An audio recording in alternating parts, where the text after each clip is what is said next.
Hey guys, we are back for another little crochet with me ramble situation. I want to thank you for all the love on the last one. By the way, I felt very silly being so vulnerable on the internet, but reading all your really sweet comments about how you could relate made the crying feel a lot less stupid. I also got a lot of comments about the fact that I called it a crochet with me, but I was knitting. Knit with me just does not have the same ring to it, but it also turns out that the sound of the needles hitting each other kind of screws with the audio, so I probably will have to crochet moving forward. I decided to give the little series a name. I'm calling it Unraveled. A, because if you watch my crochet knitting videos, you know that I'm constantly undoing my work, and B, because I'm unraveling the thoughts in my brain. So it's like a little pun, double entendre situation. And I am working on getting it uploaded on Spotify, Apple Music, so that you guys can listen to it on the go. Now, I was thinking about what I should talk about today, and I considered dating, but I was like, that's just going to result in me crying on camera again, and I should probably take a break from trauma dumping on the internet. So instead, we're going to talk about trends, or just the idea of being trendy versus being timeless. I got this idea because a few months ago on my Instagram story, I asked what kind of topics you wanted to hear about, and someone commented your cringiest style eras. And let me tell you, there's a lot of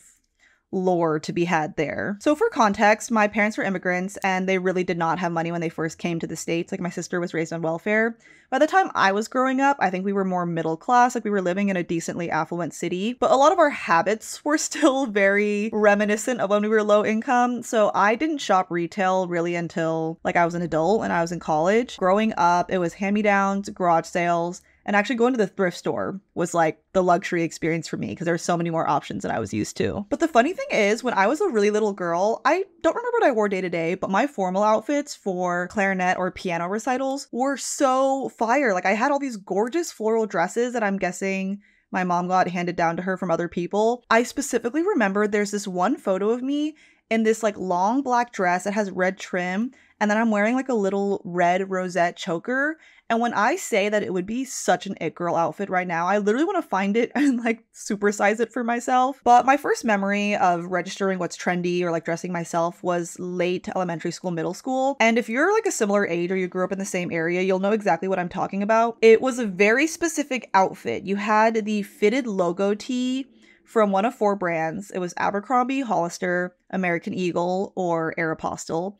And then you would wear it over the lace cami that had the lace peeking out at the chest and at the bottom. Medium wash skinny jeans, and then Uggs. And we all know that Uggs are not actual winter shoes, but keep in mind, I grew up in Southern California where the temperature never drops below 48 degrees. And girls were literally wearing these with denim cutoff shorts in the summer when it was in the 80s. It was actually ridiculous. But it made it very difficult for me because I could not get these very specific pieces, obviously shopping at garage sales and stuff. And in hindsight, I'm actually really glad that I had limited access to clothing growing up because it really forced me to see the potential, be creative, develop my own point of view. But back then I was in middle school and I wanted to wear what everyone else was wearing and I couldn't. And I remember feeling very angsty about it. But at some point the switch just kind of flipped and I'm not really sure what it was. I think it was a combination of going to high school where there were more people, following content creators online and getting style inspo outside of the people just at my school, and just growing up and becoming more confident. But suddenly I was okay standing out. I found joy in it instead of shame, and I liked being not like the other girls. Once you see the outfits I wore, you'll probably think to yourself that maybe I should have had a little more shame, but it's kind of commendable that I reached that point so young and I just felt so comfortable wearing whatever I wanted. Now, the first style era that I can remember very clearly, and I'm sure people will be able to relate, is the Tumblr girl aesthetic. There is such a Tumblr girl in high school to Pinterest girl as an adult pipeline, and I am very much part of it. I also followed Clothes Encounters, Jen M, on YouTube. I actually went on a date recently where the guy was like, "You're one of those girls who followed Jen M in high school, huh?" And I was like, that feels weirdly targeted, but also yes. And I wanted the Jeffrey Campbell Lolita boots so badly, even though I had no business wearing 6-inch heels as a 14-year-old. There's this very specific photo of me that I can remember. I'm wearing black pointed boots, black tights, these maroon hot pant shorts that I used to be obsessed with. Actually, they'd kind of be in style now. And then a striped sweater, the studded army green vest. Y'all know the chokehold that army green jacket had on us. And then fake glasses and a beanie, and there's this horrible sepia filter on it too. And I feel like that just really captured the energy of that time. I also had these overall dresses that my mom let me get at Primark when I was visiting London. I had a leather one and a denim one, and I was also obsessed with wearing them with my little combat boots. But I would say the style era where I really found myself and really leaned maybe too far in, was the festival boho vibe. When I tell you I was pulling up to 7 a.m. AP Bio in like a full-on Coachella fit, and I was super comfortable wearing heels in high school too, which is a slay, but they were like ugly heels. I specifically remember I had these like 5-inch leather wedges that were just objectively ugly. Anyway, I was out here with the flower crowns, the maxi dresses. I had this like wide brim black hat. I feel like this is also just like a canon event for all the fashion girlies. And I thought that hat looked fire with everything. What else was there? The asymmetrical white skirt. I don't know if y'all remember, this was another chokehold item. This is also when I started wearing my thrift flips. I was like thrift flipping from a really young age, but I think latter part of high school when I finally got a sewing machine was the first time the pieces were like somewhat presentable. I still remember I made this like cutout top with like a jump ring out of one of my mom's old like tribal print dresses. Honestly, it was kind of cute, not gonna lie. Oh, while we're on the festival topic, I also had this quote-unquote brand in high school. I would make everything in my kitchen and ship it out from there. But we sold those kimonos that were all the rage. We sold like the little wire-wrapped quartz necklaces. We sold pocket tees, and we would put like funny fabrics on the pocket. We had like a tribal one, because we all know we love tribal. We had like a French fry one. Wow, this is unlocking some core memories that I've kind of forgotten about. Oh my god, the other thing I forgot to mention is that senior year of high school is when I finally got a cell phone, which is when I finally got an Instagram. And you already know I was immediately that girl posting outfit photos using the blocks of hashtags with no success, by the way. But yeah, my festival vibe kind of carried over from late high school into early college. And keep in mind, I went to school in Philly, so if you think I looked crazy in SoCal, imagine how fucking insane I looked wearing my outfits in the goddamn Northeast. I'll try to find photos, and if you're only listening to this and not watching, I gotta say you're really missing out. But I would wear my crazy festival outfits and take fit pics like on campus at Penn. They're all archived now because they were not good. But yeah, I only held on to the festival vibe for like freshman year of college, thank God. And then I entered my minimalist era. I think you guys will know what I'm talking about, but this is when everyone had that really cool toned feed on Instagram. And I don't mean cool as in like super cool, super awesome. I mean like temperature cool. And I remember I would turn the temperature down on my photos so much that my skin tone was like extraterrestrial. I'll try to include a screenshot of what my feed looked like at this time. And I remember getting so angsty trying to take my fit pics on campus because everything was brick and I didn't have the white wall that I needed for my feed. There was this one building on Penn's campus called Annenberg, and it was like a white wall with blue windows. I remember just thinking, like, I wish I could take every single photo here, and I would if it wouldn't be so obvious. This is when I would only wear black and white, and I also dressed weirdly business casual, which is even more cringe if you have the context that I was at like an undergraduate business school. I don't know, it was all very odd. But yeah, eventually I got sick of only wearing black and white, and then I broke free. And I think after that, I didn't really have distinct style eras. I guess I started my current style phase of just wearing whatever I want and dressing very different day to day. There are definitely certain styles that I gravitate back towards, like the more kind of like all black street style look or the more Y2K look. The running joke though is that I have one day a month when I'll dress really different. So if you look at my Instagram feed, like literally once a month, I'll wear like something pastel or like something more cute, like little leg warmers. And then the next day I'm back to my all black outfit. The thing is, I make fun of what I used to wear, but I know that I was slaying at the time. And I also know that a lot of the things I wear now, I'm gonna look back in a few years and be like, girl, what is going on? But that is something I've made peace with. I totally understand the desire to want to dress timeless and wear things that will age well, but it does put a lot of limitations on you. And I also think there's only a certain degree of quote unquote timelessness that's actually possible. Like if you think about timeless pieces, like the blazer, for example, when I was growing up, it was all about like the cropped fitted blazer. Now it's more about the oversized look. There's also that weird era when we were wearing blazers with biker shorts or jeans. I mean, you could make the argument that like boot cut or straight leg is more classic, but the trends are always changing. Sometimes it's skinny, sometimes it's baggy, sometimes it's flare. And don't get me wrong, you can obviously dress on the more timeless end of the spectrum. I also know people whose personal style is just very classic, but I think if you're approaching fashion with the motivation of wearing things that will never go out of style, it's going to be very difficult for you to have fun with it. I don't know. The other thing with the whole timeless discussion is it really depends on what you personally are trying to get out of your clothing. Like there is a big difference between wanting to dress well and look good versus wanting to use fashion as a form of art and self-expression. And I've seen a lot of TikTok discourse about this. I think a lot of people assume that something has to be flattering to be fashionable, but no one ever said that fashion is about looking good. And this is something I've been grappling with personally. I'm very aware of the fact that I get dressed to look good, to make my body look good, and that is totally normal and totally okay. But I want to work towards feeling comfortable and feeling confident in an outfit just because it's fashionable, not because it's flattering.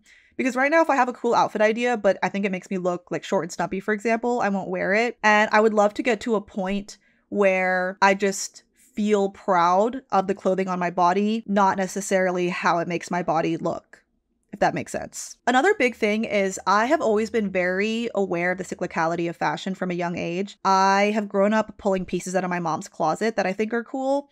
And it's funny because every year I choose what I think is stylish or trendy, and every year I choose different things, even though her closet is the exact same. And there are a lot of pieces like her lace tops or her turtlenecks that I thought were fugly growing up that now I'm like, give me that right now. So yes, I know some of the stuff I wear is going to look crazy in a few years, but I also know that if you give it another few years, it's going to be cool again. The same way we look back at our parents' photos from the 80s and we think that their fits are so fire, you know? I also think you can't talk about this concept of trendiness without the nuance of how you're actually engaging with those trends. Like there's a big difference between blindly following trends and being inspired by them. I have definitely seen fashion influencers who just fully switch up their style depending on what's trending right now. And I mean, I get why they do that from like a business perspective, but they were wearing like the patterned pants and the chunky rings during COVID, and then they were clean girl and then they were coquette, and now they're office siren, and you just have no idea what their personal style is. And then there are people who clearly have their own point of view, their bread and butter, but they like to experiment with trends and find ways to incorporate them into their look. That's kind of what I aspire towards. I don't know, I think there are a lot of merits to things trending, because when something becomes popular, you see it done in so many ways that you realize maybe you're willing to try something you didn't think you were willing to try. So for example, ballet flats. I love them, but I don't like how they look on me. I have wider, shorter legs, so you'll notice that I go for really large platform shoes because I feel like they make my legs look skinnier. This is very hypocritical because I just said that I don't want fashion to be about flattering my body, but well, it's a work in progress. Anyway, because ballet flats are trending, everyone was coming out with their own version, and then Simone Rocha and Miu Miu came out with these like chunkier, sportier versions of the ballet flat. I mean, can I afford them? No, I don't have them. But in theory, I would have actually worn ballet flats when prior to them trending, I thought I would never wear them. The thing is, as fun as it is to experiment with different styles and trends, I'm also very envious of people who are committed to one aesthetic. Like my older sister has always gravitated towards the same things, like cute little tea party A-line dresses, pastel colors, prints with little animals on them. As you can tell, our styles are very different, but it's so easy for her to curate a high quality wardrobe of pieces she's going to wear her whole life because her style is so consistent. Or like people who only wear black, they have such a sick collection of black clothing and it all goes together because it's all black. Whereas for me, it sometimes feels like I don't have enough pieces to execute any one style the way I want to. Like if I'm dressing more coquette, I'm like, I don't have enough light colored stuff. If I'm dressing more Y2K, I don't have enough denim. And especially in my New York apartment, there's just not enough room for that much clothing. And that reminds me, it would obviously be remiss for me not to talk about the sustainability implications of trends. I mean, I think we all know this by now, but there is a more eco-friendly and less eco-friendly way to experiment with fashion. Obviously, do not go buy $500 worth of Shein and then donate it because it will probably end up in a landfill. And the fact that fashion is cyclical means that whatever is trending, you should be able to find some probably higher quality, probably more unique version of it secondhand. And if it's a trend that you want to try one time for a photo, borrow it, rent it, don't buy it. I'm not going to state the obvious to you guys. I don't know. I guess what I'm getting at is I just don't love the fact that it sometimes feels like timelessness has a more positive connotation and trendiness has a more negative connotation. Like if you are being trendy in a way that is intentional, sustainable, and driven by your own point of view, there's nothing wrong with it. Have fun, experiment, be the it girl, and don't be afraid of looking stupid, and don't be afraid of wearing an outfit that you can make fun of yourself for in 2 years. It is not that deep. Oh wait, but before we wrap, I asked on my Instagram story yesterday for any trends that y'all wanted my thoughts on. So I'm just going to go through really quickly and tell you like whether I love it or hate it, whether I'd wear it, etc. Okay, obviously going to preface this by saying that these are just my personal opinions and you can literally wear whatever you want, but okay, here we go. Okay, first one is skinny jeans. I actually think a high quality denim skinny jean is so classic and chic. I obviously grew up during the time when they were trending, so I wore some very questionable pairs. I had this mustard pair, and my mom used to call me toyacai, which means like bean sprout, because I was just this skinny girl in these yellow pants. I also had a pinstripe pair, and it doesn't make sense to make something stretchy striped, because then the stripes aren't straight. I don't know, I hear skinny jeans and my mind goes to jeggings, which were obviously very traumatizing. And I also don't think they're the most flattering for my body type personally, but objectively, I have no issue with them. Next is crochet pieces from Shein. Obviously, nothing on Shein is priced fairly, but if you didn't know, knitting can be done by machine, but crochet can't. So that little tank, like someone literally spent like 20 plus hours crocheting it by hand, which just makes it extra fucked. Oh my gosh, next one is Crocs. This is a good one because from a fashion perspective, I can totally appreciate how camp those chunky Balenciaga ones are. And I have the utmost respect for people who style them into really sick outfits. But do I think they're cute and would I wear them? Probably not. Ooh, someone put Gorpcore. If you don't know what it is, it's fashion inspired by outdoor, adventure, practical clothing. Sometimes it goes a little too far. Like the weird toe shoes, you've lost me. But especially Asian Japanese street style, I love what they've done with it. Keeps you warm. It's very practical. Okay, a bunch of you put librarian / office siren. If you follow me on Instagram, I think you already know how I feel about this. I was obsessed with that Mark Gong Sexy Secretary show. My prescription glasses are literally those little cat eye glasses.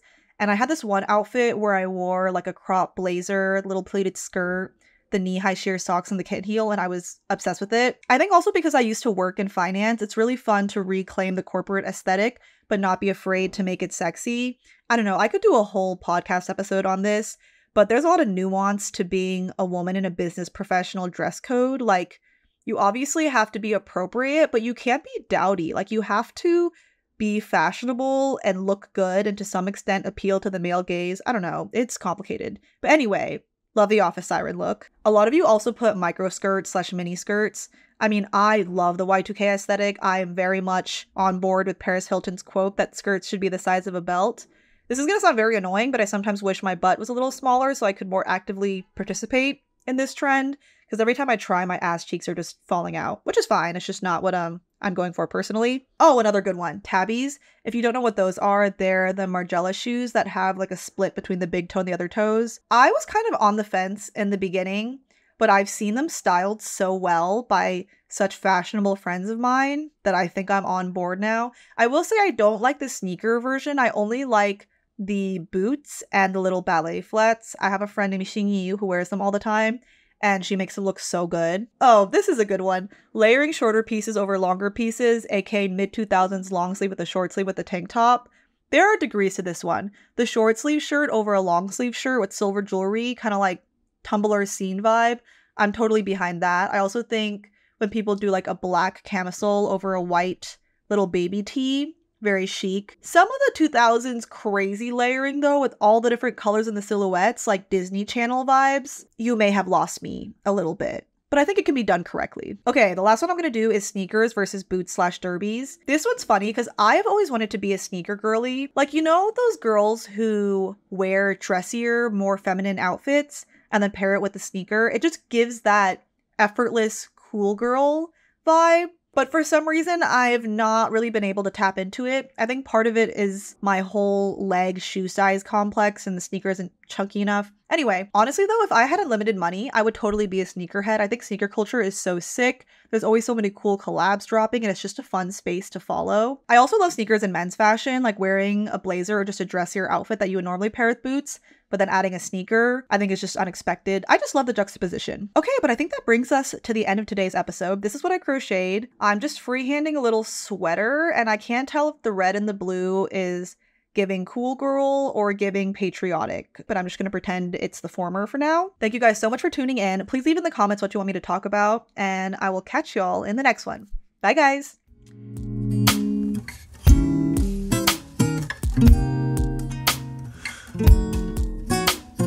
Thank you.